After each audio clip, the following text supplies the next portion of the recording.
ഇന്ന് ഫാത്തിമയിലോട്ടാണ് പോകുന്നത്. ഫ്ലിക്സ് ബസ്സിലാണ് പോകുന്നത്. ഇവിടെ എയർപോർട്ടിൽ നിന്നും അതുപോലെ മെട്രോ സ്റ്റേഷനിൽ നിന്ന് ഇറങ്ങുമ്പോൾ തൊട്ടടുത്ത് തന്നെയാണ് ബസ് സ്റ്റേഷനുള്ളത്. അപ്പോൾ നമ്മുടെ ബസ് വരുന്നത് ഇവിടെയാണ്, ഫ്ലിക്സ് ബസ്. ഈ ബസ്സിലാണ് ഞാനിന്ന് ഫാത്തിമയിലോട്ട് പോകുന്നത്.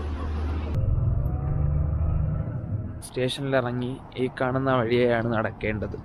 അങ്ങനെ ഒരുപാട് നാളത്തെ കാത്തിരിപ്പിന് ശേഷം ഫൈനലി ഫാത്തിമയിൽ എത്തിയിരിക്കുകയാണ്.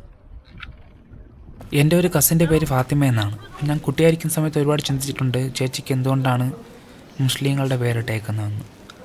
പക്ഷേ ഞാനത് അമ്മയോട് ചോദിച്ചപ്പോൾ അമ്മ പറഞ്ഞത് ചേച്ചിയെ ഫാത്തിമ മാതാവിനോട് നേർന്ന് പ്രാർത്ഥിച്ചപ്പോൾ കിട്ടിയതാണെന്നും അതുകൊണ്ടാണ് ചേച്ചിക്ക് ആ പേരിട്ടിരിക്കുന്നതെന്നാണ് പറഞ്ഞത്.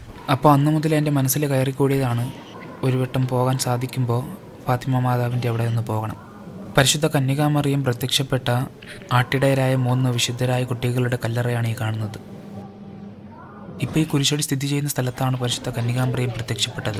നമ്മുടെ നാട്ടിലൊക്കെയും കാണുന്നത് പോലെ തന്നെ ഇവിടെയും മെഴുകുതിരി കത്തിക്കുന്നുണ്ട്. അപ്പോൾ ഒരു മെഴുകുതിരി കത്തിക്കാമെന്ന് കരുതിയാണ് വാങ്ങുന്ന സ്ഥലത്ത് പോയത്. അവിടെയാകട്ടെ നമ്മുടെ നാട്ടിൽ കാണുന്നത് പോലെ വിൽക്കാനായിട്ട് ആരുമില്ല. പക്ഷേ കാർഡ് സ്വൈപ്പ് ചെയ്തും അതുപോലെ പൈസ ഇട്ടും മേടിക്കാനുള്ള അവസരങ്ങൾ അവിടെ ഉണ്ടായിരുന്നു. ഞങ്ങളിപ്പോൾ പോയിക്കൊണ്ടിരിക്കുന്നത് ഫാത്തിമയിൽ മാതാവ് പ്രത്യക്ഷപ്പെട്ട 3 വിശുദ്ധരായ ഇടയക്കുട്ടികളുടെ വീട്ടിലേക്കാണ്. പോകുന്ന വഴികൾ മുഴുവനും ഒലിവുകായുടെ കൃഷിയാണ്. ഇടയബാലകരുടെ വീട് ഈ ഗ്രാമത്തിലാണുള്ളത്.